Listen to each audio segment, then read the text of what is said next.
આગળ વાત છોટાઉદેપુરની તો છોટાઉદેપુરની જનરલ હોસ્પિટલમાં રખડતા શ્વાનનો આતંક સામે આવ્યો છે।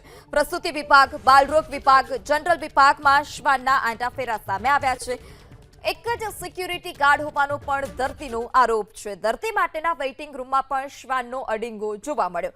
તો રખડતા શ્વાનને ડપ્પે પૂરવાની જે કામગીરી છે તે ફક્ત ને ફક્ત કાગળ પર હોય તે પ્રકારની આ જે ઘટના છે તે સામે આવી છે। પ્રસૂતિ રૂમ હોય, બાળ વિભાગ વોર્ડ હોય તે તમામ જગ્યા પર શ્વાનનો અડીંગો જોવા મળ્યો। આ સાથે જ જે વેઇટિંગ રૂમ બનાવવામાં આવ્યો હતો ત્યાં પણ શ્વાનનો અડીંગો જોવા મળ્યો।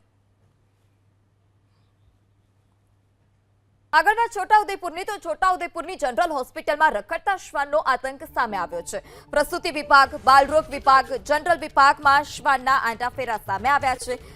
એક જ સિક્યુરિટી ગાર્ડ હોવાનો પણ દર્દીનો આરોપ છે। દર્દી માટેના વેઇટિંગ રૂમમાં પણ શ્વાનનો અડીંગો જોવા મળ્યો। તો રખડતા શ્વાનને ડપ્પે પૂરવાની જે કામગીરી છે તે ફક્ત ને ફક્ત કાગળ પર હોય તે પ્રકારની આ જે ઘટના છે તે સામે આવી છે।